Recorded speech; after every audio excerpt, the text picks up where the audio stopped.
Welcome back to the For the Win podcast. It has been 3 weeks, right? 3 weeks, and it's been a minute. We've been very busy. We've been up to a lot, and so No we're good. going to know a lot of no good. Been traveling a bunch, been working a bunch, and lots of exciting stuff to talk about. Welcome back to the pod, John. It's been too long. It's been way too long. I've got a lot of things pent up that have pent up deep inside that have happened over the last month in the gaming community, specifically in the Xbox community. I've seen some things. I've been amongst the gamers, the community at events like PAX, and I've been deep into Twitter/X, and the stuff I'm seeing it's not great. Yeah, it's crazy. There's been a lot happening the last 3 weeks. Now, if you're wondering, those of you listening on Spotify or just the audio, you probably don't notice anything. But those of you watching on YouTube, you're probably wondering, why are you inside of a closet? Well, right now I'm living with the in-laws, but the grind doesn't stop. It never stops. And so I have set up my laptop inside our closet, and I have our sign on the wall here, and we're going to talk about some things. So let's go down the list really quick, John, for those who, just fill in some of the gaps for people, um, about some of the quick things that happened in the last few weeks.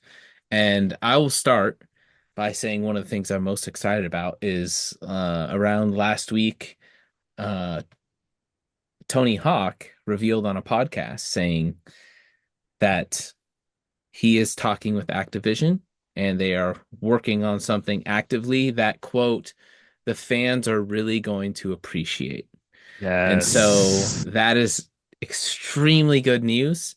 Yes. It's not Xbox exclusive, as you know, but it Don't was care. definitely like music to my ears. I've been like every day I wake up, I fall on my knees. I thank God for, my family. I thank God for my friends, and I pray for Tony Hawk 3+4. That's all I've ever wanted. 1+2 is like a perfect game in my opinion, and it was such a shame that the studio got bought up. So this is just like, ooh, this is so good. Yeah, the original developers got Activision in all their infinite wisdom decided to take the team that created the fastest selling, best selling Tony Hawk game of all time and roll them into World of Warcraft. And I knew this would happen. I knew if Microsoft bought them, I'm like, there's a chance. There's a chance Yeah, I think we that talked they about it too. would restore what the enemy has destroyed and taken from us. Yeah, you're on the record on this podcast talking about it. I remember you talked about it on the pod. You were like, if they buy them, they'll have to, they'll own I the IP, believed. and there's a I chance. believed. Yeah. Yeah. So that's exciting. What other things are exciting to you, John, that have been happening the last 3 weeks? Well, I picked up Warhammer. Um yes, I I've heard have good that shirt. things. Even Mint So Blitz likes it. I didn't play Space Marine 1 on 360. I have no idea. I've never played any Warhammer game or the tabletop game or know much of anything about it. Literally, all I know about it is from the viral videos of Henry Cavill like nerding out about it. So, but from some reviews and trailers and things I was, watching, I was just like, dude, this game looks awesome. And man, playing it is like such a breath of fresh air. It's very simple, but like in its simplicity, like dude, it's just so fun and it's like super bloody and gory I know and you love your blood and gore. just probably one of like the coolest effects so far that like I've kind of come across is they developers developed like this the swarm system, this Hmm. like swarm engine, And so you're kind of like making your way through, like, let's say a forest, and like in the background, you see like a huge hill or a mountain going up. And coming down the mountainside is just like swarms and swarms of enemies, just like I'll think like buggers or, stuff Yeah, like yeah, yeah. that from Gears of War, but just like hundreds of thousands of them just. And then you realize that, like, oh, those are all like real and they're like coming towards me right now.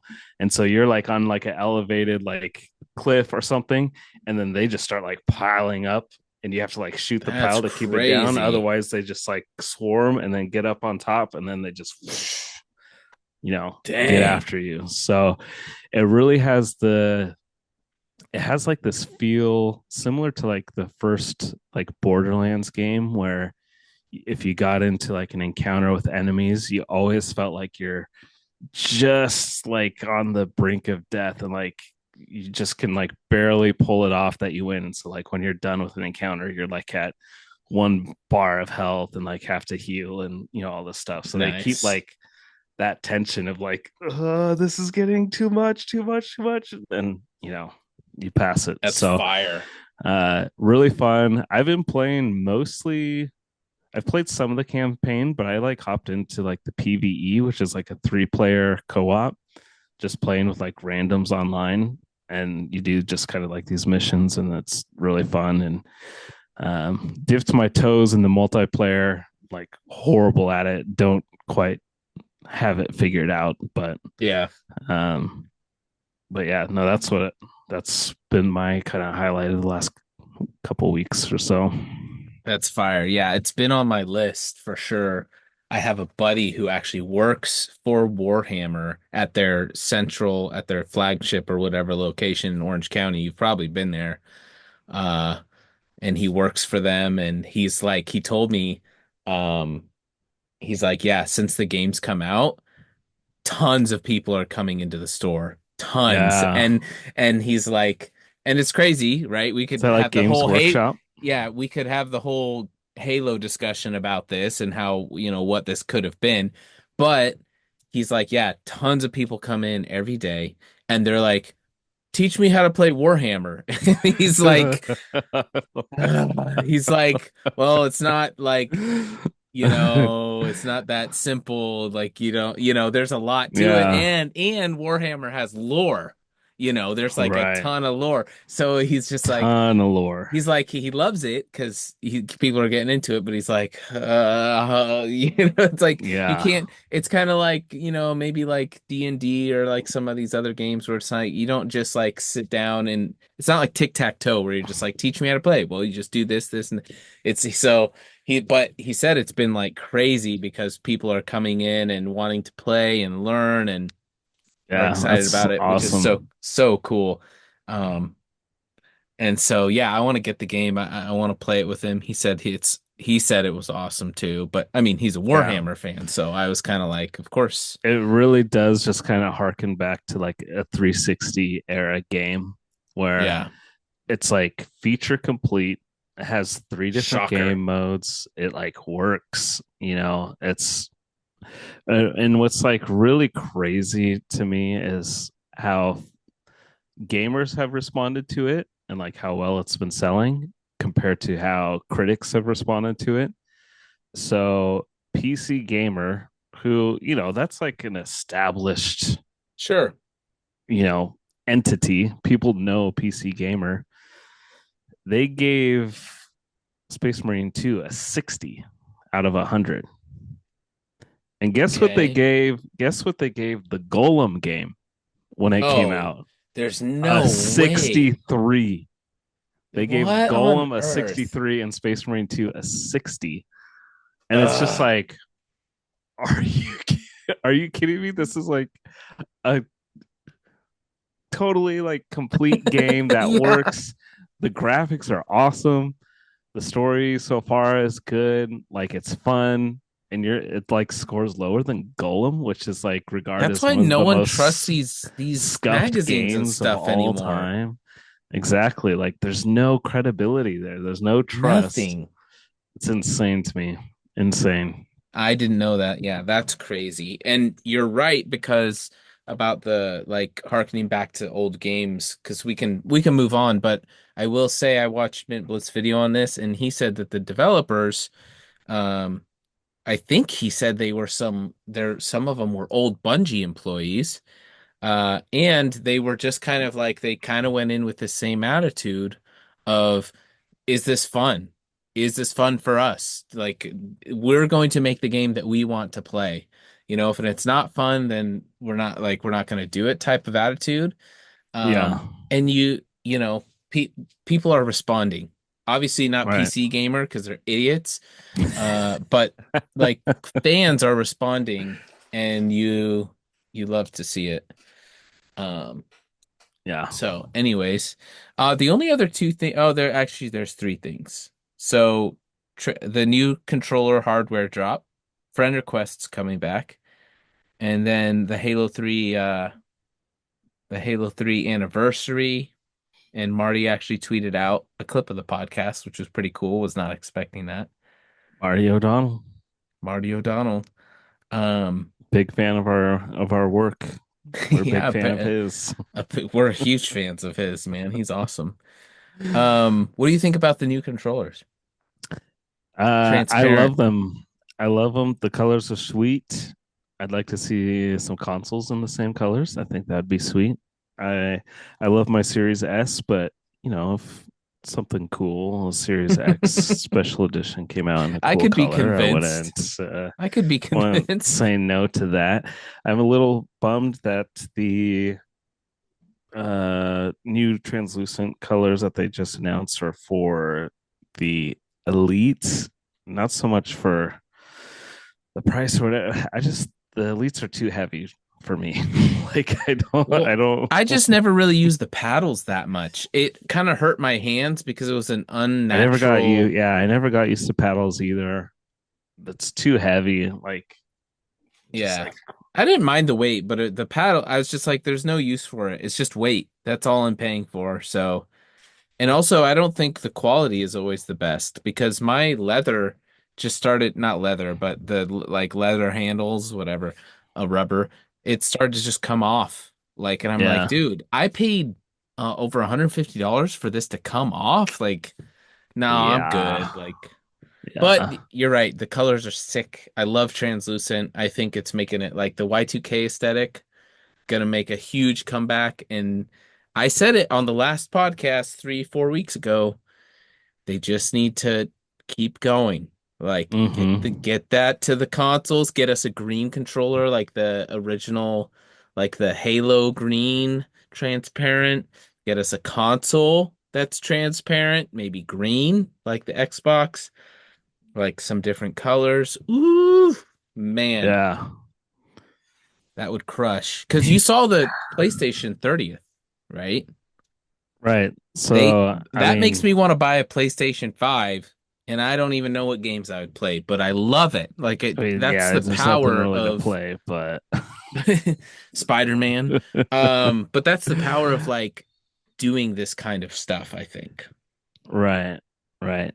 But what is kind of interesting is, there's definitely like money to be made, if Yeah. they were to um, get after some of this stuff. I think I saw where did it go?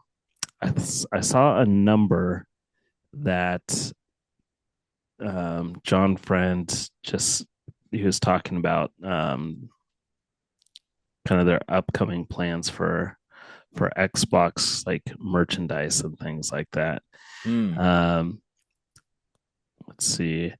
I think it was like 1.8 billion. Xbox has made 1.8 billion just in like merchandising. Like, so that doesn't include any kind of Dang. consoles or games or anything, like just in like merchandising.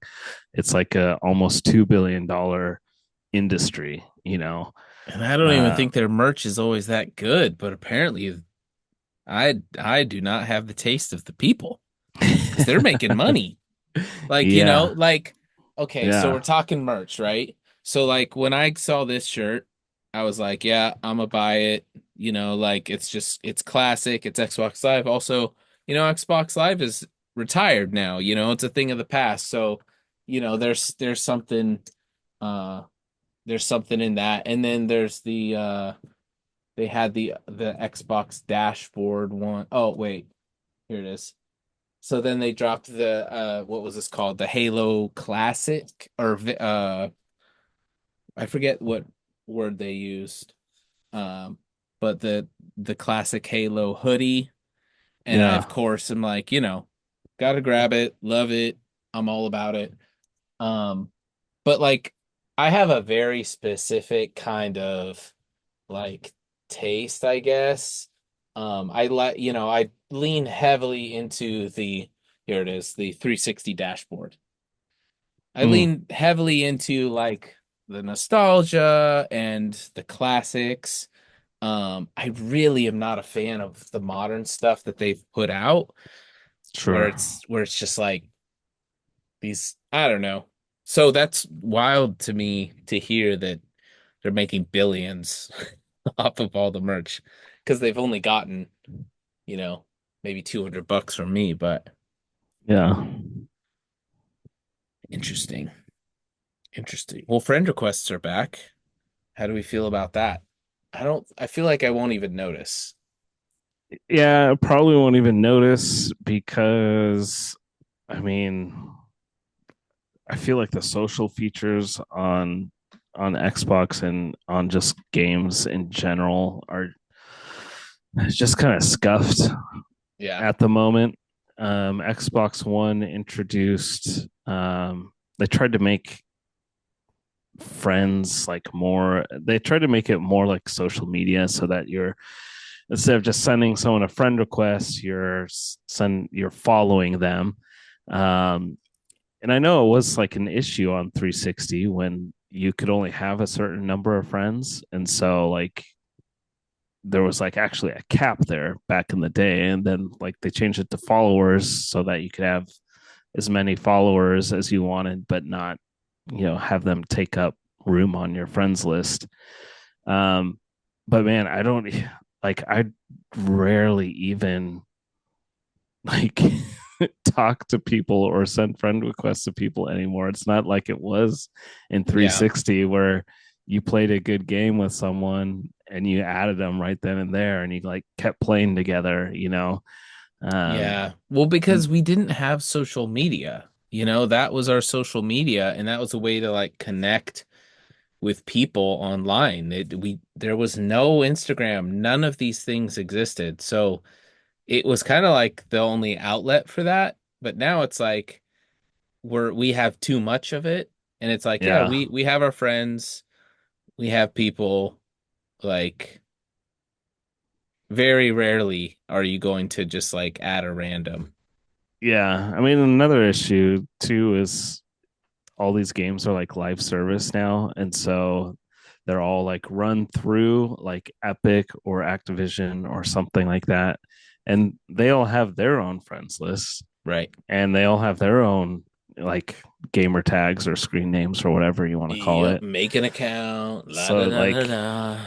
it's just it used to Yeah. just be you're on your 360, you had a gamer tag, you added someone, and it was simple, easy. It's really easy to actually just send them messages or voice messages, all of that. Now, like I haven't sent it sent a voice message since the 360 era. Yeah. I only do it for jokes, So yeah, for giggles. it's changed. It's changed. And then you have games like Infinite that don't even let you play with your friends. So what's Yeah. what's the point of having social features if games don't even let you play with friends? Exactly. And it's brutal to land. Holy smokes. Yeah.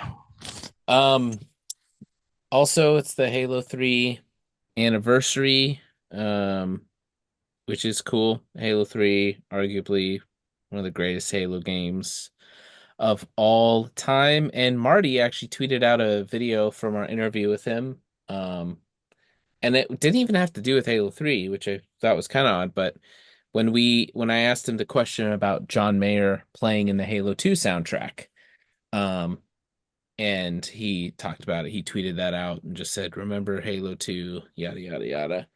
Um, which I thought was cool. I'm like, anytime Marty is putting eyeballs on our stuff, that's Yeah. very grateful. Very grateful.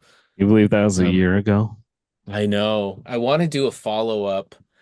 Um, like I want to interview him again, but my idea is, Marty, if you watch this and see this and you want to, shoot me an email.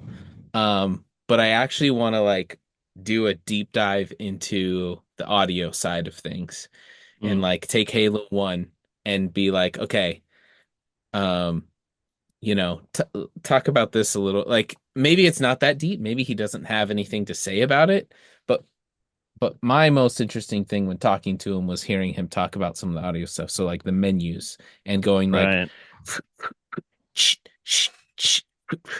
all the different sound effects, Yeah.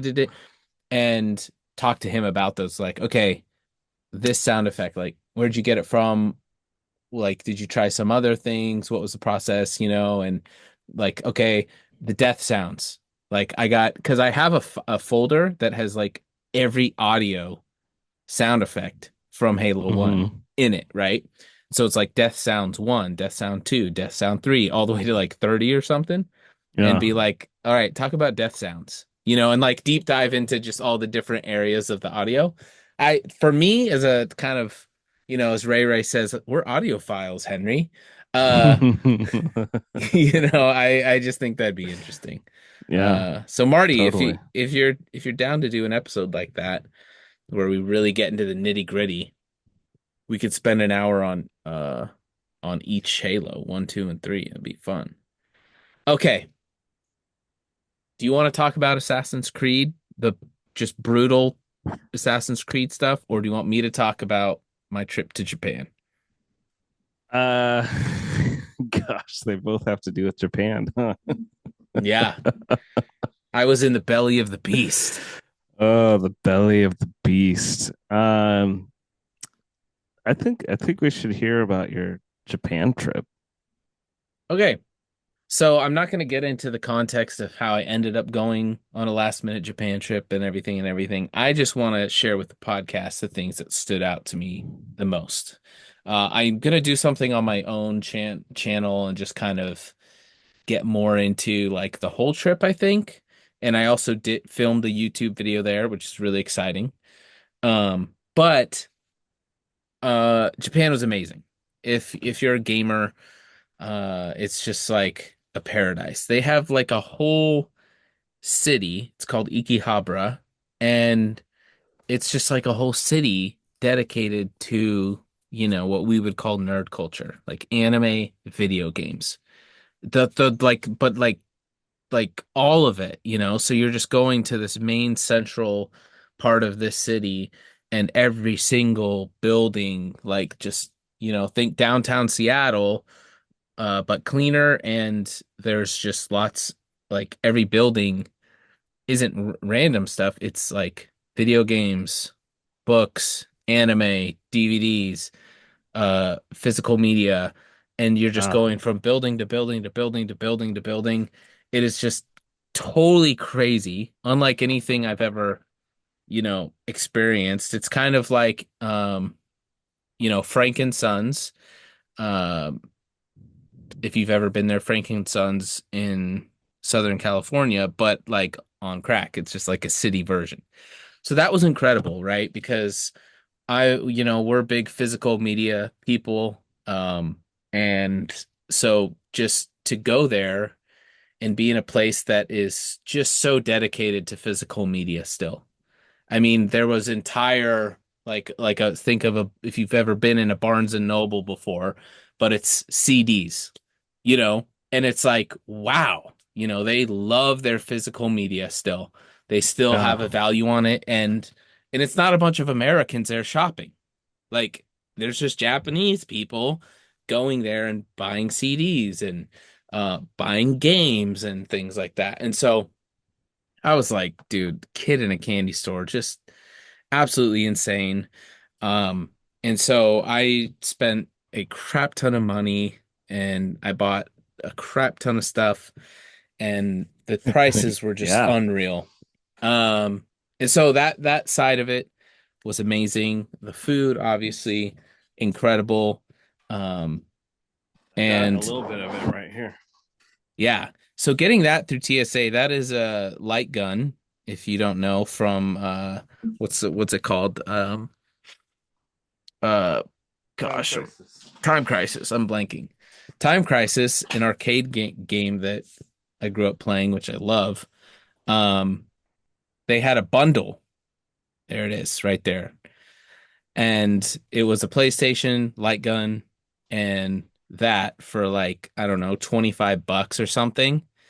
So absolutely just like complete total steal. So happy about it.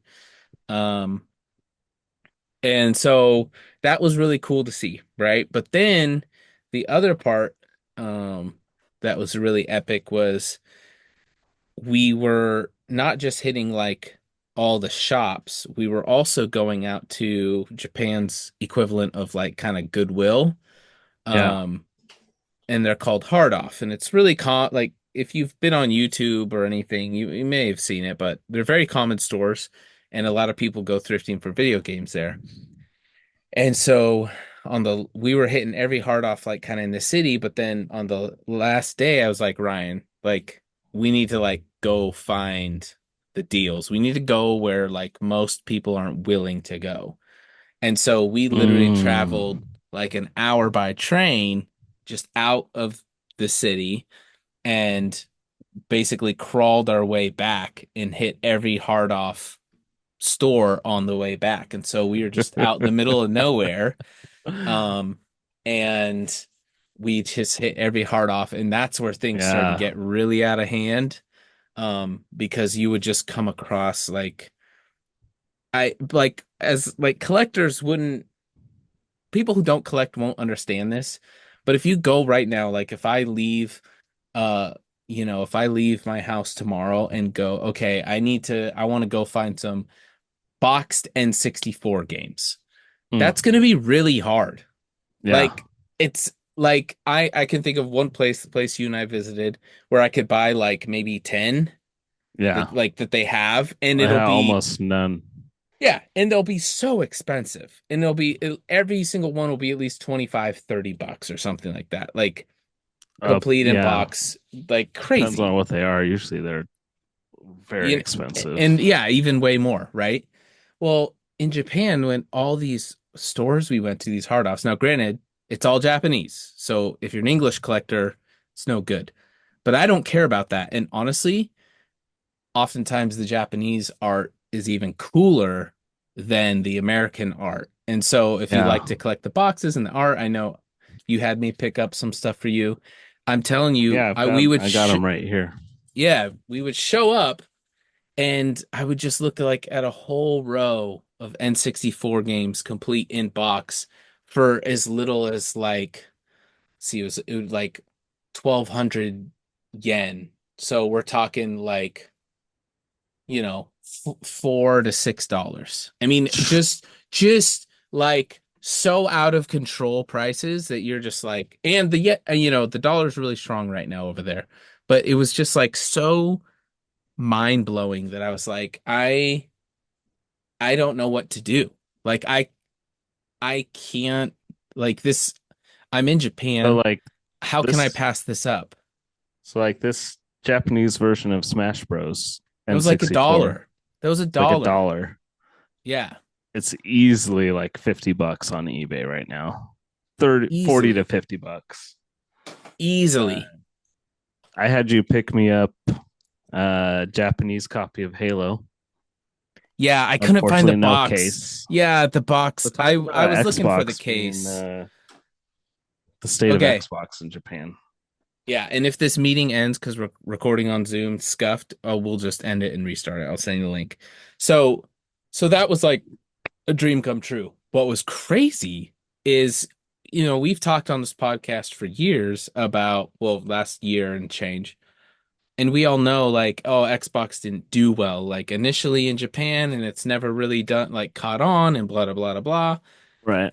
But it was like so obvious and accentuated when I got there, and I didn't even, you just don't know how bad it truly is Mm. until you get there. Because I went to the largest electronics store, one of the, people say it's in the world, but it's like top two in the world electronics Wow. store. So huge. Just, you know, like 10 stories, and each story is like super big and wide and long. Anyways, I go up to the video games and I'm just looking out across this whole massive floor, just massive, massive, massive. And the only colors I see are blue and red. All across, just blue and red. And I'm like, is there any Xbox here? I'm like looking, looking. Yeah. I turn around, deep in the corner, just in a little corner of the store, there's an Xbox corner where there's like some Xbox One games and Series X games, probably like, and then some Xboxes and some controllers and different things, but probably no more than like $15,000 worth of like total merchandise. I mean, it was just like the saddest little, and then there's the little Master Chief in like a clearance with the holding controller, the thing that you have, Oh the yeah. controller holding, just one of those chilling like in a clearance bin. Like people do not care about Xbox. And you want to know what's crazy? What's crazy is when I got that Halo game, I found it in just a clearance bin, just all the way underneath, secondhand. And I go to buy it, and I'm talking to the guy, and I'm kind of using my translation app. And he literally goes, he looks at it, he's like, "Oh, what game? What game?" He didn't know what Halo was. And I'm like, oh my God, this is the biggest selling Xbox game of like all time. And Yeah. this guy, he just didn't even know. Like he's like, oh, he'd never heard of it. And I'm like, and it was the same story. We went all like when we were an hour outside of Tokyo, crawling all the way back, there was probably like 10, 15 Xbox games total per store. Just, Wow. I mean, there were some junk controllers and stuff, but like zero Xbox presence. And I'm like, oh, so this is what they mean when they say Xbox That's hasn't so done well in Japan. brutal. Isn't that crazy? Yeah, well, the one other big pickup I had you get for me was my favorite 360 RPG, Lost Odyssey, trying to That's sick. avoid the glare. But this game, like, I loved it playing on 360. It's 4 discs. They just don't make games like this anymore, man. No. Make me switch discs every once in a while. Yeah. But And the last thing, and still then waiting for a sequel on this. ooh, that'd be good. The very last thing I'll say is I was doing a challenge where I was trying to spend a certain amount of money in a certain amount of time, and it had to be on video games or video game related things. So Pokemon like stuff counted, and some people know I have a Pokemon card collection. Uh, but I had a list, and you sent me a list, right, of things that we were kind of like maybe going for, or things we wanted to try and find and get. And I found some things, but there was something that's like on my like long time list that was so kind of far-fetched that I was like, there's just, I'm not even going to put it on the list. You know what I mean? Because Mm, I'm like, I know it's yeah, not going to happen. I'm just not even yeah. going to put it on the list. And I kid you not, the last store we hit, it was like 9 p.m. We're out in the middle of nowhere. Um, and I go up, and I just randomly, we had done this whole bottom floor of electronics, and then the second floor had toys on it. And so Ryan was buying his stuff, and I was like, I'll just go look upstairs. And they had a few sections of cards. And I kid you not, like I found this Grail card that has like been the card I've wanted forever. That's just like so hard to get. Mm. And even just to find it in the wild is just like really, really insane. And it's one of the first ever like Pokemon cards ever made. And It's Uh, super, super sick. Um, it was expensive, but not nearly as expensive as if I were to just buy it online or whatever. And the awesome part, so I won't get into the whole history, but basically, this is file number 000, and you could kind of see on the back, that's all the Pokemon in Japanese right there.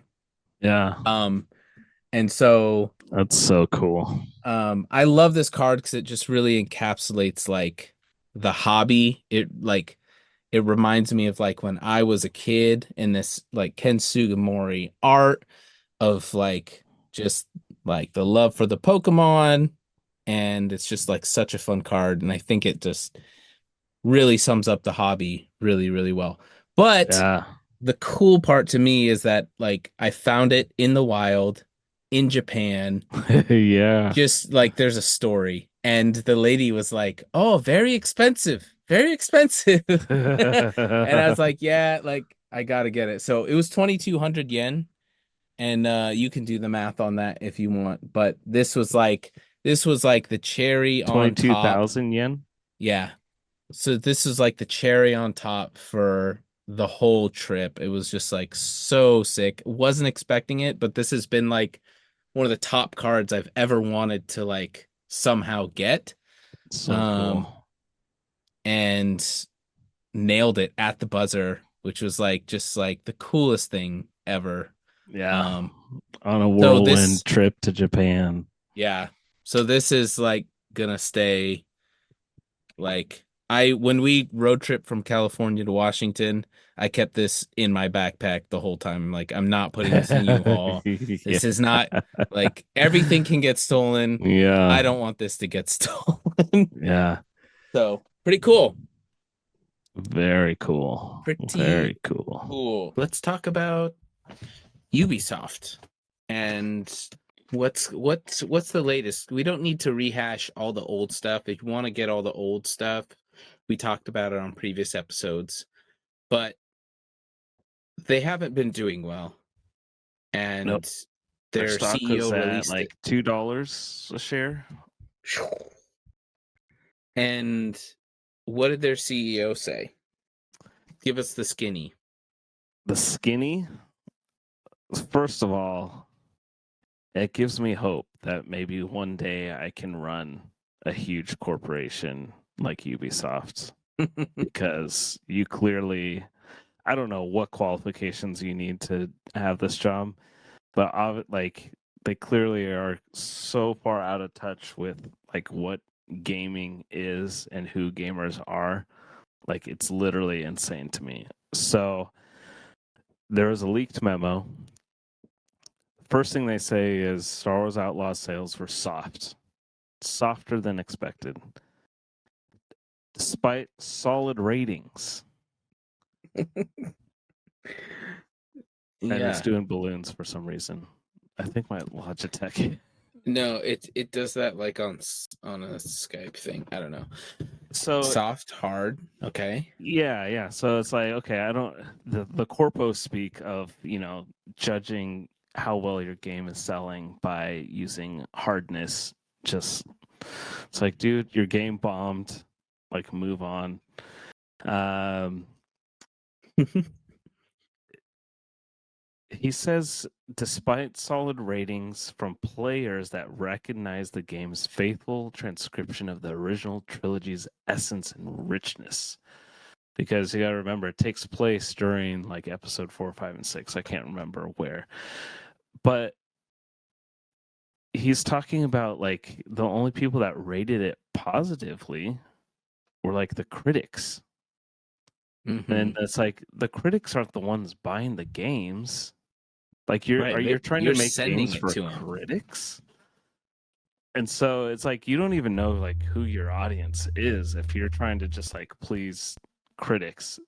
You know, there we've already gone into, games media and journalism and how it's like the catch 22. If you review a game poorly, then you get blacklisted and then you don't get all the perks and benefits to being a Right. games journalist.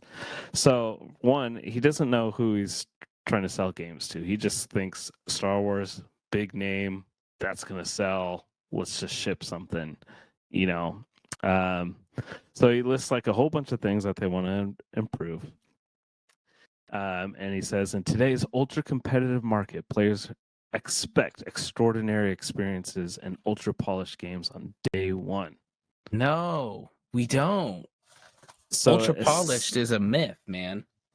So essentially, what he's like admitting is that Assassin's Creed, they just have this track record of shipping games scuffed and then fixing them post. That's kind of like the current gen that's the playbook playbook, and so that's like an admission that they were just going to ship Assassin's Creed Shadows scuffed and fix it later. And Assassin's Creed has had a history of really broken starts to their releases. So there's some pretty like famous glitches and things from some of the older games. We need to continue to improve when it comes to fine-tuning our games and delivering outstanding gameplay. This is what will enable Ubisoft to create the best games in the industry. Consequently, we decided to delay Assassin's Creed Shadows to February 14th, 2025. He says the game is already playable and of high quality and has all the features the team wanted to integrate into this ambitious experience. But he says this unusual decision at such an advanced stage is motivated by our desire to offer an optimal experience from launch on all platforms and various PC configurations. So apparently it has nothing to do with the countless number of controversies that this game has gone through. It's just they want to, tweak it and make sure that it gets launched on all the platforms at the same time. So he does go on to say, additionally, as a result of listening to player feedback on other topics, our new releases, starting with Assassin's Creed Shadows, will again be available on Steam on launch day, in addition to being available on first parties, Epic's and Ubisoft store. So that's kind of interesting because there's a lot of Ubisoft games that aren't even on Steam yet. Mm-hmm. And so for them to like launch it on day one, because they, notoriously have like their own Ubisoft Plus subscription. Every stupid subscription now is just Plus. Mm-hmm. They also, have their own like store and launcher and everything, which people hate that they have to like launch a Ubisoft store just to play their games on PC. Yeah, and so they're kind of like chalking it up to all of these different reasons for the delay. But like the bottom line is like pre-orders have been bad. They're actually going to be refunding people that have pre-ordered. All new pre-orders will get the first expansion for free. They're still doing like a season pass in like a single player game, which is just like, that is insane. That just needs to end and die and be done with it. Like there should not be, they're trying to like shoehorn in a live service model into a single player experience, and it's like, dude, just make a great game. So overall, like, it's disappointing because like I'm a fan of the games. Like I've spent hundreds and hundreds of hours in Assassin's Creed games. I've platinumed or gotten all the achievements in 1, 2, Origins, almost all of them in Black Flag, almost all of them in Valhalla. So it's like, especially Valhalla, which was like such a slog, like took forever to like finish that game. So, but it's like I play them, that I they're just like fun experience New World history revised, whatever, and like the action's like usually pretty good in them. So to see it delayed is like disappointing, and then just to see that they're chalking it up to none of the issues people have been bringing up over the last few weeks, last month or so. But things are so bad at Ubisoft right now that Ubisoft's executive board their committee is actually launching a full-on investigation into the company and its struggles to figure out what's going on and why it's failing. Well, we all know why it's failing. When was the last time they released a Splinter Cell game? That's why it's failing. I think they said that nobody wants to play it. They said no one buys it. No, they will if they make it good. The problem is the last 3, what did they do? They pulled a 3-4-3. The last 3, I think 2, for sure 2, maybe 3 Splinter Cell games, they literally abandoned the formula. I mean, completely. I mean, they turned into like action third-person shooter games. Yeah. It was insane. So not it's like Cell anymore. Yeah, that people don't buy them. People don't play them because people bought the first 3. I mean, freaking Chaos Theory. What are you talking about? People don't play them.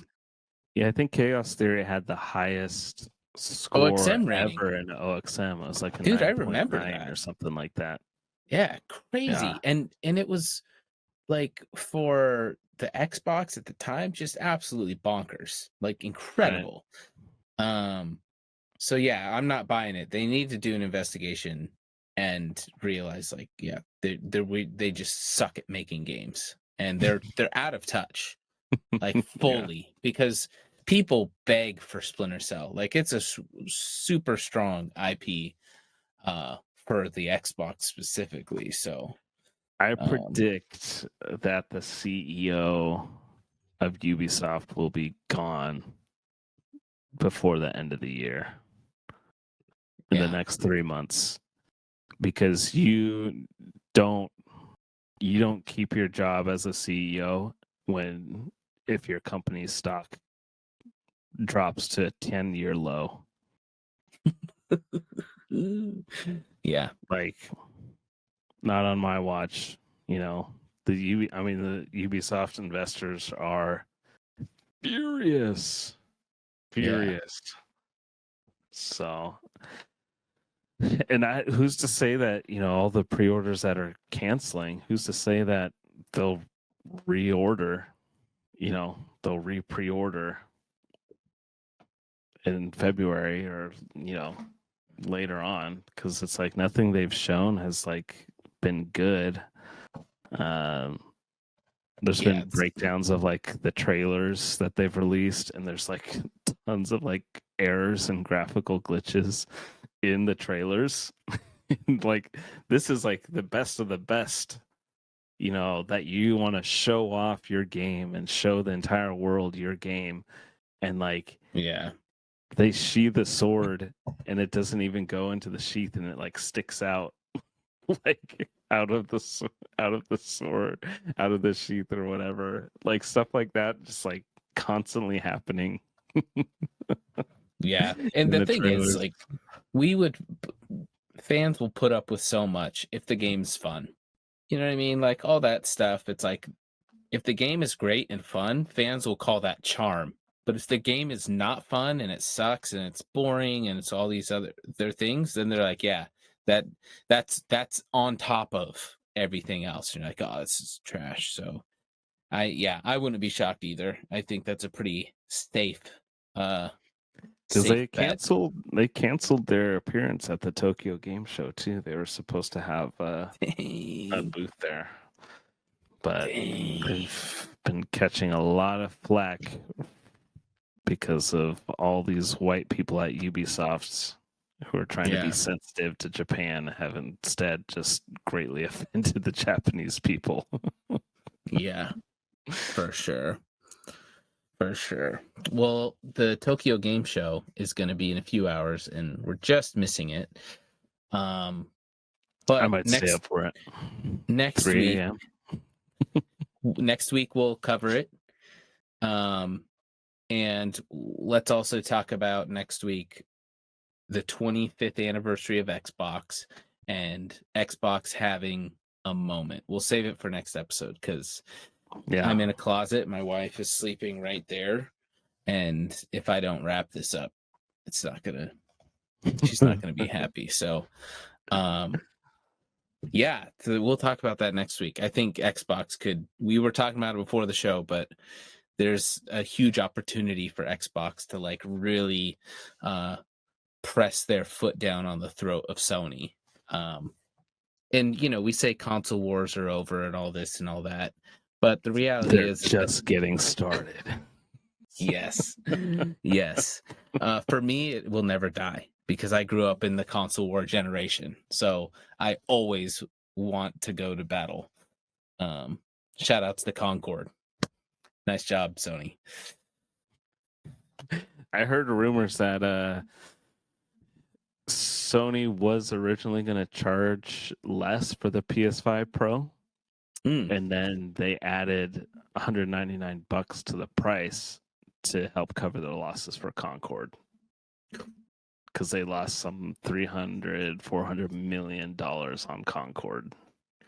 And maybe, just maybe, they were saying supposedly that Concord is going to be the future of PlayStation.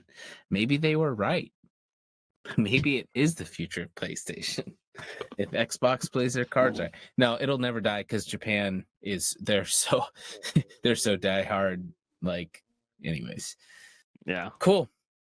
Well, for the win corner, what's new with you?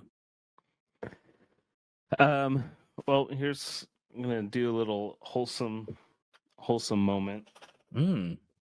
I bought my 4-year-old daughter her first Xbox game. Whoa.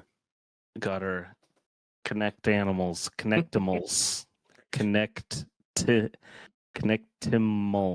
You get all the achievements on that? Not yet. She can get them for you. Yeah, they're kind of grindy. There's some grindy and you gotta like there's one you have to throw a snowball at your pet 5 times in a row. But I have a Kinect for my 360, and I'm gonna try and set that up in the living room and see how she reacts to having pet animals and stuff. So we'll see if my 1-year-old will mess up the motion tracking too much by running around. Just go up and grab the Kinect, put her hand right over the sensor, just yeah. So it's kind of a wholesome moment. I love that. For me, I just moved back to Washington. So that's why I'm in the in-laws closet. And so, yeah, living here for the time being until we get a place, and want to build out a little studio in the garage when we have a garage. But yeah, I've been here. Weather sucks. Rainy, which is okay. But I was able to hang out with you like 3 or 4 times already, so that's good. Yeah, in person. Yeah. Not our sister, because she left to Africa for like a month over her mom's birthday, which is crazy. Yeah. Out of control. And she'll never see this because her sister doesn't watch her channel. No, of course not. Yeah, we could say anything we want about her, and she would never know. Never know. That's okay. In fact, Selena, I will write you a check for $1,000. You just have to reference this video. Dad, no cheating. Selena only. Bethany, no cheating. No one else we know, no cheating. All right. We'll see you guys next week. Tokyo Game Show, 25th anniversary of Xbox. It's going to be lit. GG's. GG's.